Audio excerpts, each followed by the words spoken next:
अस्सलाम वालेकुम एवरीवन, मैं हूं मुआफ़िया मलिक, क्लिनिकल साइकोलॉजिस्ट। आज हम बात करेंगे बच्चों के हाइपर एक्टिव बिहेवियर के बारे में कि उनका ये बिहेवियर क्यों होता है और इस बिहेवियर को हम ओवरकम कैसे कर सकते हैं, मैनेज कैसे कर सकते हैं।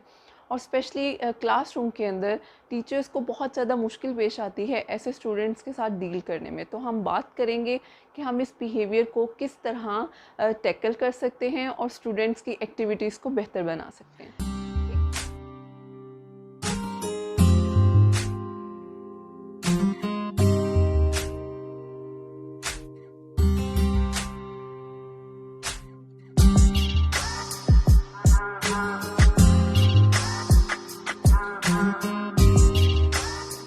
एक एक फैक्टर है जो हमें अक्सर देखने में नज़र आता है, वो ये है कि हमारे यहाँ टीचर्स जो हैं वो स्टूडेंट्स को टैग करना शुरू कर देती हैं।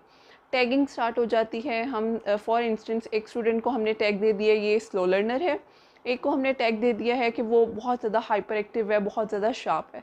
तो जब हम स्टूडेंट्स को टैगिंग करना शुरू कर देते हैं तो ऑटोमेटिकली उनके अनकॉन्शियस माइंड से उन्हें थॉट्स आना स्टार्ट हो जाती हैं कि टीचर तो मुझे क्या ही स्लो लर्नर रही है या टीचर तो मुझे क्या ही हाइपर एक्टिव रही है, तो मैंने एक्ट भी वैसे ही करना है। तो यहाँ ये समझने की बहुत ज़्यादा ज़रूरत है कि हमें अपने स्टूडेंट्स को टैग नहीं करना चाहिए। इसके साथ ही साथ मैं 3 बहुत ही इंपॉर्टेंट फैक्टर्स पे बात करूँगी और मैं उम्मीद करती हूँ वो आप लोगों को बहुत ज़्यादा हेल्प आउट करेंगे स्टूडेंट्स को क्लास में टैकल करने के लिए। सबसे इम्पॉर्टेंट पॉइंट ये है कि टीचर्स को अपने स्टूडेंट्स के बारे में पता होता है। जब एक स्टूडेंट क्लास में आता है तो टीचर को पता है उस स्टूडेंट का कैलिबर क्या है, और पूरी क्लास के अंदर जितने भी स्टूडेंट्स मौजूद हैं टीचर को आइडिया होता है कि उस स्टूडेंट का कैलिबर क्या है। तो ये एवेलुएट करना बहुत ज़्यादा ज़रूरी है। जब टीचर ये चीज़ एवेलुएट कर लेती है कि किस स्टूडेंट का कैलिबर किस तरह का है और कौन सा स्टूडेंट हाइपर एक्टिव है या कौन सा स्लो लर्नर है, तो उसे डील करने में बहुत ज़्यादा आसानी होती है। अब जो बच्चे बहुत ज़्यादा हाइपर एक्टिव हैं, बहुत ज़्यादा जिनमें एनर्जी है, हम उसको किस तरह यूटिलाइज़ कर सकते हैं। हमारे यहाँ काम ज़्यादा थ्योरेटिकल होता है, हम थ्योरी बेस्ड काम पे फोकस करते हैं, हम बच्चों की एक्टिविटीज़ पे कम फोकस करते हैं। तो अगर हमारी क्लास में कुछ स्टूडेंट्स ऐसे हैं जो बहुत ज़्यादा हाइपर एक्टिव हैं, तो हमें ज़रूरत है कि हम उनके साथ 45 मिनट में कोई 5 से 10 मिनट इस तरह की एक्टिविटी प्ले बेस्ड रख लें या किसी भी किस्म की कोई एक्सरसाइज रख लें जिससे बच्चे की एनर्जी जो है वो यूटिलाइज हो in a positive way rather than negative one. क्योंकि हम अगर स्टूडेंट को अच्छे तरीके से एक एनर्जेटिक एक्टिविटी में इंगेज करेंगे तो उससे उसे सीखने को भी मिलेगा और उसके बाद वो क्लास वर्क में ज़्यादा अच्छे तरीके से फोकस कर पाएगा और उसकी परफॉर्मेंस भी अच्छी होगी।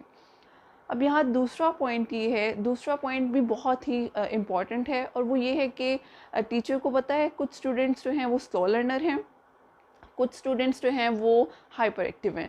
तो जब टीचर ने क्लासरूम में एक बच्चों की सेटिंग करनी है, उनका सिटिंग हम अरेंजमेंट करते हैं, तो हमने उस वक्त ये आइडिया ये देखना है कि हम स्टूडेंट्स का ग्रुप इस तरह बनाएं कि जो स्लो लर्नर हैं वो हाइपर एक्टिव स्टूडेंट्स के साथ मिलकर अच्छे तरीके से काम कर सकें। जब हम ग्रुपिंग कर रहे हैं या हम कोई एक्टिविटी कर रहे हैं तो वहाँ हम इस तरह स्टूडेंट्स की सिटिंग अरेंजमेंट करें कि सब स्टूडेंट्स आपस में इंगेज हों।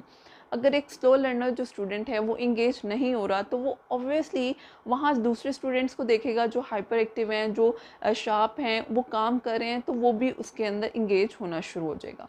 इसका इम्पैक्ट बहुत ज़्यादा अच्छा होता है। तीसरी सबसे अहम बात ये है कि जब हम स्टूडेंट्स का हमें स्कूल के अंदर पता होता है, घर में उनका बिहेवियर क्या है, उनकी आदत क्या है, हमें उसका आइडिया नहीं होता, तो हमें पेरेंट्स के साथ बात करना बहुत ज़्यादा ज़रूरी है। क्योंकि जब आप पेरेंट्स से बात करेंगे बच्चे की जो आदत घर में है, जो उसका बिहेवियर है, वो फिर आप उसको अच्छे तरीके से डील कर सकेंगी।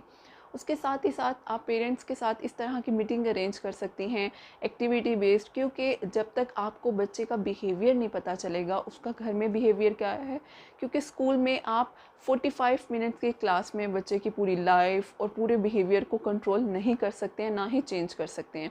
तो यहाँ ये समझने की बहुत ज़्यादा ज़रूरत है कि उस स्टूडेंट का बिहेवियर घर में कैसा है, और अगर बिहेवियर अच्छा नहीं है तो क्या घर वाले उसको कंट्रोल कर पा रहे हैं, क्योंकि ये एक कम्बिनेशन है। और ये कम्बिनेशन ऐसा है कि आप दोनों पार्टीज़ मिलकर इस पे काम भी कर सकती हैं, क्योंकि आप पेरेंट्स के साथ मिलकर आप पेरेंट्स से पूछें, लेकिन इस सेंस में नहीं कि उन्हें लगे कि आप उनके बच्चे की शिकायत लगा रही हैं या शिकवा कर रही हैं। उनके साथ इस तरह की मीटिंग अरेंज करें जो एक्टिविटी बेस्ड हो, जिसमें डिस्कशन हो कि किस तरह से हम स्टूडेंट्स को लेकर चलेंगे। हम स्कूल में ये एक्टिविटीज़ करवा रहे हैं, आप घर में भी इसी तरह की एक्टिविटीज़ करवाएं ताकि स्टूडेंट के बिहेवियर को बेहतर किया जा सके, क्योंकि इसकी वजह से उसका फोकस बहुत ज़्यादा बेहतर होगा। और जब एक स्टूडेंट का फोकस बेहतर हो जाता है तो ऑब्वियसली उसकी स्टडीज़ की तरफ उसका ध्यान ज़्यादा आना शुरू हो जाता है और उसकी ग्रेडिंग भी अच्छी होना शुरू हो जाती है। उम्मीद करती हूँ आपको ये पॉइंट्स बहुत अच्छे तरीके से समझ आए होंगे, और अगर आपके माइंड में भी कोई पॉइंट है तो आप हमारे साथ कमेंट्स में शेयर कर सकते हैं। Thank you so much.